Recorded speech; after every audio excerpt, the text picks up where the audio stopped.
منور صبح کر لے اور روشن شام کرتا چل، تو اپنی آخرت کے واسطے کچھ کام کرتا چل، بھلا اس چند دن کی زندگی کا کیا ٹھکانہ ہے، اگر کچھ ہو سکے تو خدمت اسلام کرتا چل۔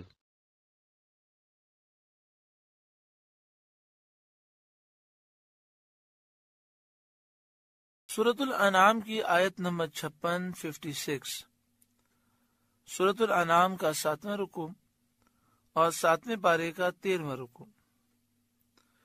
اللہ رب العالمین نے ارشاد فرمایا، قل، اے محبوب آپ فرمائیے، انی نہیت، مجھے منع کیا گیا ہے، ان اعبد الذین، کہ انہیں پوجوں، تدعون من دون اللہ، جن کو تم اللہ کے سوا پوجتے ہو، کیونکہ یہ پوجنا عقل کے بھی خلاف ہے اور دلیل اور نقل کے بھی خلاف ہے۔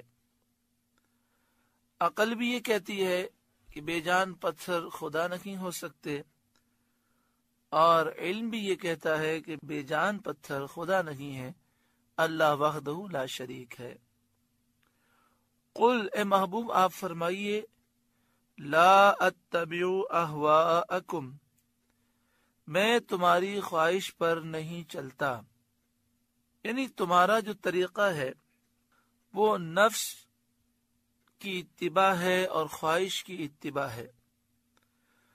تم نفس کی پیروی کرتے ہو، خواہش کی پیروی کرتے ہو، دلیل تمہارے پاس نہیں، تم دلیل کا اتباع نہیں کرتے، اس لیے تمہارا یہ طریقہ اختیار کرنے کے ہرگز قابل نہیں۔ قل لا اتبع اہواءکم، اے محبوب آپ فرمائیے میں تمہاری خواہش پر نہیں چلتا، یعنی تمہارا دین خواہشات کا نام ہے اور اس کی کوئی حیثیت نہیں۔ قد ضللت اذا وما انا من المہتدین، یوں ہو تو میں بہک جاؤں اور راہ پر نہ رہوں، یعنی اگر میں تمہارے دین پر چلنے لگوں تو میں بہک جاؤں گا اور سیدھی راہ پر نہ رہوں گا، اور ایسا ہو نہیں سکتا کیونکہ نبی معصوم ہیں اور نبی اکرم صلی اللہ علیہ وآلہ وسلم معصوموں کے سردار ہیں، تو نبی کبھی گمراہی کے راستے پر چل نہیں سکتے، لہذا میں کبھی تمہارے دین کو نہیں اپناؤں گا۔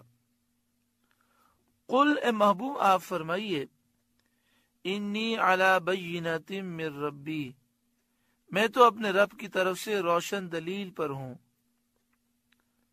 اور مجھے اس کی معرفت حاصل ہے، میرے پاس روشن دلیل ہے کہ میں سچے دین پر ہوں، میں جانتا ہوں کہ اللہ کے سوا کوئی عبادت کے لائق نہیں۔ یہ روشن دلیل کیا ہے؟ قرآن مجید فرقان حمید روشن دلیل ہے۔ آپ صلی اللہ علیہ وآلہ وسلم کے کثیر معجزات روشن دلیل ہیں، اور توحید کے براہین واضح دلائل یہ روشن دلیل ہیں۔ قل، اے محبوب آپ فرمائیے، انی علی بینۃ من ربی، میں تو اپنے رب کی طرف سے روشن دلیل پر ہوں، وَكَذَّبْتُمْ بِهِ، اور تم اسے جھٹلاتے ہو، یعنی اے کافروں، میں روشن دلیل رکھتا ہوں، جس دین پر ہوں اس دین کا حق ہونا دلائل سے ثابت ہے، اور تم بد نصیب ہو کہ اس روشن دین کو جھٹلاتے ہو۔ ما عندی ما تستعجلون به، میرے پاس نہیں جس کی تم جلدی مچا رہے ہو۔ کفار مذاق اڑانے کے لیے نبی اکرم سید عالم صلی اللہ تعالی علیہ وآلہ وسلم سے کہا کرتے تھے کہ آپ جس عذاب کا ذکر کرتے ہیں کہ قیامت میں عذاب ہوگا، جہنم کی یہ ہولناکیاں ہیں، تو بس اب جلدی کریں، ہم پر جلدی عذاب نازل کرا دیں۔ اس آیت میں ان کافروں کو جواب دیا گیا، اور یہ بات ظاہر کر دی گئی کہ نبی اکرم صلی اللہ علیہ وآلہ وسلم سے اس کا سوال کرنا بالکل بیجا ہے۔ ان الحکم الا للہ، حکم نہیں مگر اللہ کا، حقیقی طور پر فیصلہ کرنے والا اللہ تعالی ہے، وہ جو چاہتا ہے وہ ہوتا ہے۔ یقص الحق، وہ حق فرماتا ہے، اس کا فرمان حق ہے۔ وَهُوَ خَيْرُ الْفَاصِلِينَ، اور وہ سب سے بہتر فیصلہ کرنے والا ہے۔ قل، اے محبوب آپ فرمائیے، لو ان عندی ما تستعجلون به، اگر میرے پاس ہوتی وہ چیز جس کی تم جلدی کر رہے ہو، یعنی یہ عذاب میرے پاس ہوتا، لَقُضِيَ الْأَمْرُ بَيْنِي وَبَيْنَكُمْ، تو مجھ میں اور تم میں کام ختم ہو چکا ہوتا، فیصلہ کر دیا جاتا، میں تمہیں ایک لمحے کی بھی مہلت نہ دیتا، اور جب دیکھتا کہ تم میرے رب کے گستاخ ہو، مخالف ہو، تمہیں فوراً ہلاک کر دیتا۔ لیکن اللہ تعالی حلیم ہے، وہ سزا دینے میں جلدی نہیں فرماتا، ڈھیل دیتا ہے۔ واللہ اعلم بالظالمین، اور اللہ ظالموں کو خوب جانتا ہے۔ وعنده مفاتح الغیب، اللہ ہی کے پاس ہیں غیب کی کنجیاں، چابیاں، لا يعلمها الا هو، انہیں وہی جانتا ہے۔ غیب اللہ تعالی ہی جانتا ہے، تو جسے وہ چاہے وہی غیب پر مطلع ہو سکتا ہے، بغیر اس کے بتائے کوئی غیب نہیں جان سکتا۔ اس آیت میں مشرکین اور کفار کا رد کیا گیا، جو کاہنوں کے بارے میں یہ عقیدہ رکھتے تھے کہ کاہنوں کو جنات غیب کا علم دیتے ہیں، اور جنات کے بارے میں وہ سمجھتے تھے کہ انہیں غیب کا علم ہے۔ تو اس کا رد کیا گیا کہ غیب کا علم اللہ تعالیٰ کے پاس ہے، اور اس کی چابیاں اللہ کے پاس ہیں۔ اللہ جسے چاہتا ہے عطا فرماتا ہے، تو اللہ نے کاہنوں کو، نجومیوں کو اور جنات کو غیب کا علم نہیں دیا۔ اللہ تعالیٰ نے اپنے محبوب بندوں کو، یعنی انبیاء کو اور اولیاء کو غیب کا علم عطا فرمایا۔ اللہ نے انبیاء کو وحی کے ذریعے غیب کا علم عطا فرمایا، اور اولیاء کو انبیاء کے وسیلے سے غیب نصیب ہوا۔ یہاں پر دیکھیں، یہاں فرمایا گیا کہ غیب کی چابیاں اللہ کے پاس ہیں۔ چابی فرمانے میں ایک واضح اشارہ ہے کہ جیسے کسی کے پاس گھر کی چابی ہو تو جب تک وہ نہ چاہے دروازہ نہیں کھلتا، تو اسی طرح غیب کی چابیاں اللہ تعالیٰ کے پاس ہیں، بلا تمثیل، بلا تشبیہ۔ سمجھانے کے لیے مثال دی گئی، اللہ تبارک و تعالی چاہے گا تو کوئی غیب پر مطلع ہو سکے گا۔ اللہ کا علم ذاتی ہے، اور اللہ جسے عطا فرمائے گا وہ عطائی علم ہے، اور جتنا اللہ تعالیٰ عطا فرمائے گا اتنا ہی اللہ کے نیک بندے جانتے ہیں۔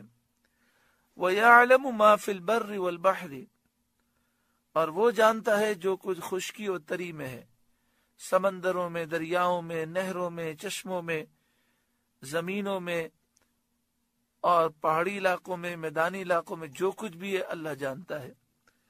وَمَا تَسْقُطُ مِن وَرَقَةٍ إِلَّا يَعْلَمُهَا، اور جو پتا گرتا ہے اللہ اسے جانتا ہے۔